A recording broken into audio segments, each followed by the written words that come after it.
जादूगर ये क्या कर दिया? मेरी भैंस कहाँ गायब कर दी? मुझे मेरी भैंस चाहिए। भाई आप तो बहुत जल्दी गुस्सा कर गए। 1 मिनट रुके, मैं आपकी भैंस अभी लाता हूँ।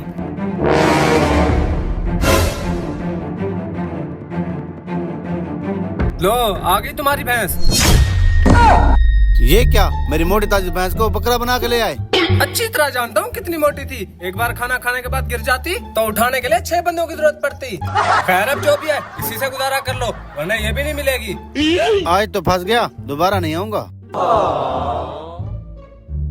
मुझे तो ये जादूगर लालची लगता है। उसने उस बंदे की भैंस लेकर उसे बकरा चिपका दिया। क्या खुसर पसर कर रहे हो? मेरे पास टाइम नहीं है।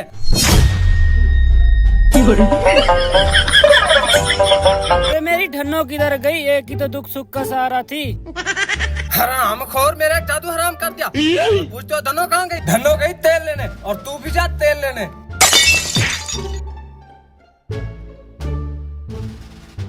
सुबह से गद्दों की तरह इस ट्राली को ढूंढ रहा था मैं। ये तुम्हारे पास थी, चोर कहीं के। लगता है आज का दिन ही खराब है। जादूगर साहब सुबह से खड़े हो, एक भी जादू कामयाब नहीं हुआ। मैं क्या करूं? उसी की गलती थी। बगैर इजाजत उसने मेरे जादुई दरवाजे में अपने धनों घुसा दी। जादूगर साहब आपने उसके साथ ज्यादती की है। बदतमीज, जादूगर से जबान लड़ाते हो। भाई मुझे तो ये जादूगर बड़ा खतरनाक लगता है। भाई आप घबराओ मत, मैं कुछ करता हूँ। जादूगर साहब आप ये जादू कैसे कर रहे हैं? ये जादू तो मेरे इस दरवाजे की देन है। ये बेवकूफ क्या जाने, ये सारा कमाल तो मेरे इस जादुई टोपी का है। अच्छा तो जादूगर हमें टोपी पहना रहा है। भाई ये जादूगर साहब हमें चूना लगा रहा है। ये सारा जादू उसकी टोपी की बदौलत हो रहा है। तुम्हें कैसे पता?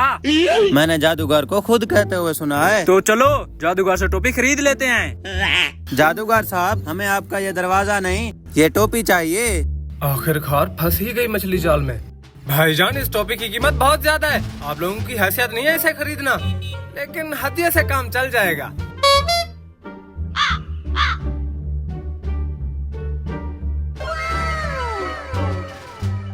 अभी मैं तुमको सामाल से बंदर बनाता हूँ। हैं? ये क्या हुआ? तुम्हारा काम नहीं है जादू करना, मैं तुम्हें जादू करके दिखाता हूँ। तू मुझे बंदर बना रहा था, मैं अब देख तुझे इंसान से कौवा बनाता हूँ। लगता है जादूगर में चूना लगा गया। हरामखोर, तूने बोला था खरीदने के लिए। आज तो तुम्हारी खैर नहीं है।